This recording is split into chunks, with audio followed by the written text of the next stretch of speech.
Hi guys, my name is Carisha Chambers and today I'm going to be talking to you about resume writing. The formal definition of a resume is a brief account of a person's education, qualifications, and current or previous work experience. A resume is your marketing tool and you are the salesperson. You are selling the idea that you're the best candidate for the position and then backing it up with your education, experience, skills, and accomplishments. Resume preparation starts with you. The first thing you want to do is write down everything a potential employer needs to know about you and your professional or educational background. Start with your name and contact information. In general, avoid using nicknames. You should also make sure that you have a professional sounding voicemail and that your email address sounds professional too. No hot mama or sexy daddy email addresses, please.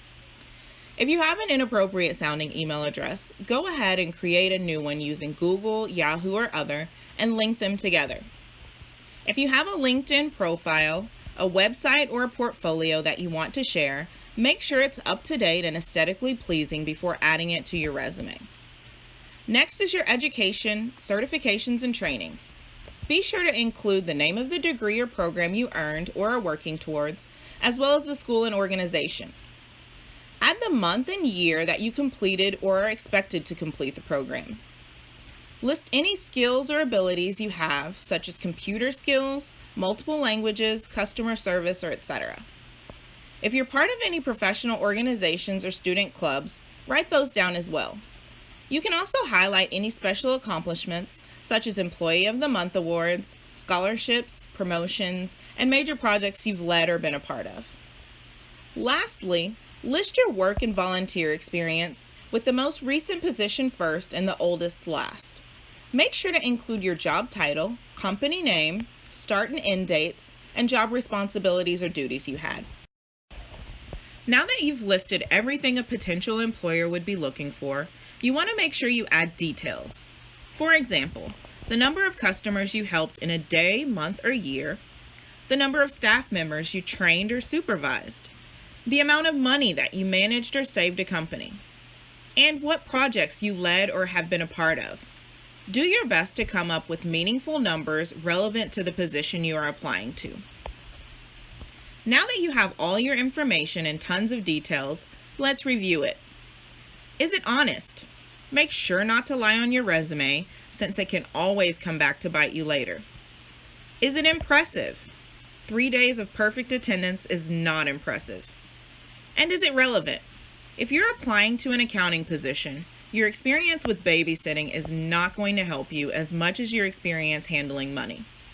How do you figure out if something is relevant? You do your research. You want to make sure you research the job description for the company that you are applying for.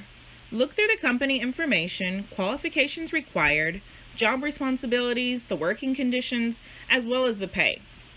Here's an example of a registered nurse job description. We highlighted important details from the description that you should focus on. It lists the education required, years of experience needed, type of job it is, etc. Your job is to see what part of your experience you can match to what they're looking for. The description also mentions the company's philosophy and policies. This would be a great time to look that up on the company's website. Find information about the company on their website, on Wikipedia, and the news. Even though you might not use this information on your resume, this would be information that would help you in the interview.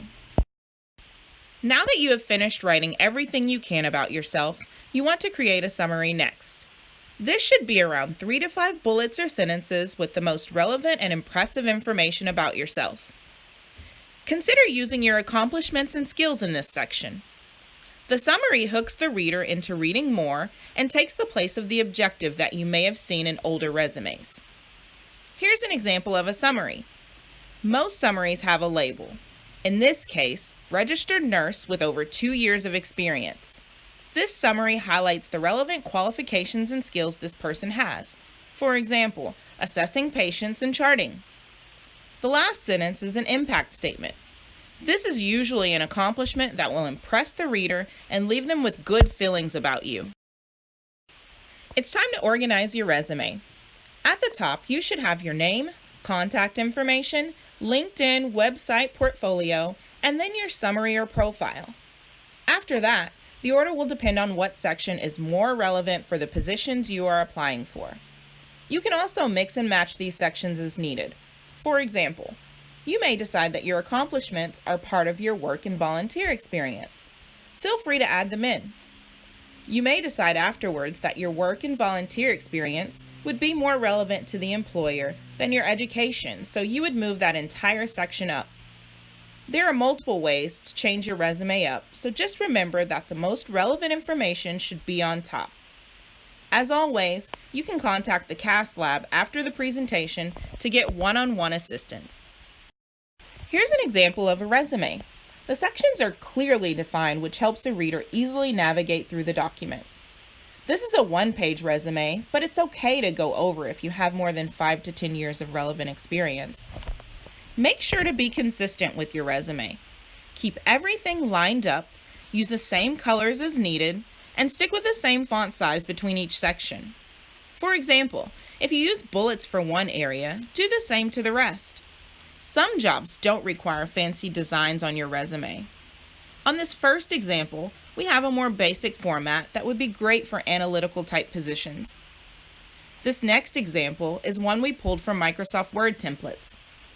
Resumes for graphic design or art-related positions are opportunities for you to show off your creativity and style, so add some personality as needed. That said, we generally tell people to avoid using templates since not all hiring software that companies use read them well, but these templates can help you come up with your own unique designs. If you're applying to multiple positions in different industries, create multiple versions of your resume, each tailored to the positions you are applying for. Now that you completed your resume, take the time to proofread and have someone else review it as well. You can also email your resume to the CAS Lab for additional assistance. Lastly, it's time to save. While most may not see this as an important part of your resume, file names are one of the first things a hiring manager may see. Avoid using a complicated file name. We suggest using resume and your name in some combination. Some job descriptions also have special instructions, such as including the job ID number in the file name, so make sure to read those instructions completely. Congratulations! You finished your resume. Contact the CAS Lab if you have any additional questions, and don't forget, follow us on Instagram.